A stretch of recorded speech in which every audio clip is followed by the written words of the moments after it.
We're back. Welcome to the last part of the Wednesday night edition of the Smoke and Mirrors Radio Hour. I'm Jay Weidner. I'm with my lovely wife, Sharon Rose.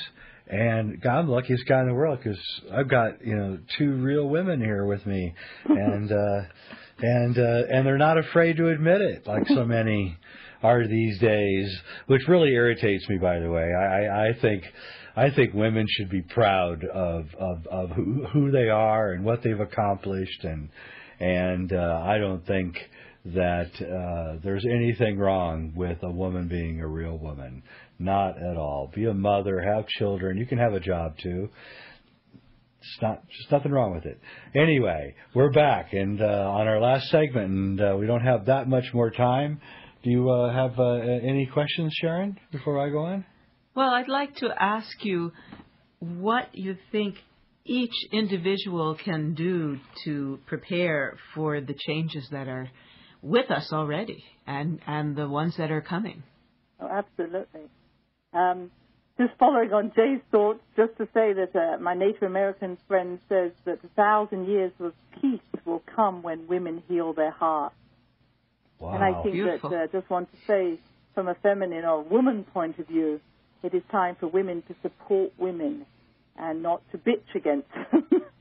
And so we I women totally agree. We have to be true sisters and not just in name. Yes. I agree with so that too. from a women's point of view, I think that women's groups are important, although I really feel that women and men, I have no exclusion, but it truly is important for women to find a place where they truly treat any other woman as a sister and would help them and not do anything behind their back.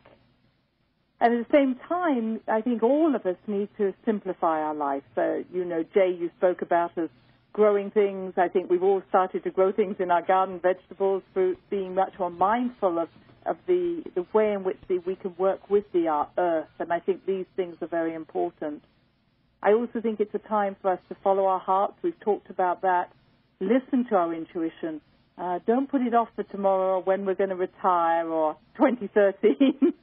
Really focus in, and then if you're not feeling that you're following your heart, have the courage to step out now.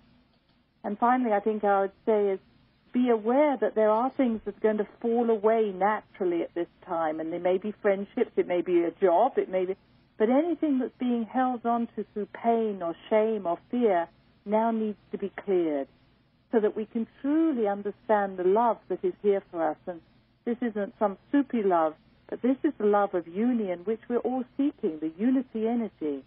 And so I'm really now saying is anything that's happening, I believe is happening from the desire for us to reconnect to who we are, which is called love. Well, I couldn't agree more. Yeah, I think that is what we're going to find, and we're also going to be perhaps maybe a little embarrassed by the way that we have been here now, and the waste and the destruction to the environment and all those things. I think are going to we're going to be embarrassed by it. I think, and let's hope that this thing comes sooner than later. That's all I got to say. And I would say it's very much that we have the chance this moment to make sure that we're living in harmony with our environment. And it doesn't mean having fear of what we're doing, but have celebration. And I'm encouraging people to celebrate what they're doing. If rather than feeling, oh my goodness, I shouldn't be traveling in this car or having this light on, enjoy what you're doing, and the earth can then multiply. It can't do it when we're living in fear or shame. Oh, I totally agree with that. And I wanted to say that I have a friend who's a therapist, and she said that the people coming to her these days, they just want to be held and cry and release their pain, and through that they are coming to a new level of understanding of who they are. So Absolutely. This is the time to clear out our psychic and our deep caverns where we've held so much fear, and recognizing that if it was created great by the Great Mother, there can be nothing that she feels that we should hide from. It's all part of her. That's Maria Hall, the wife of Manly Hall, once told me that men keep secrets and women expose them.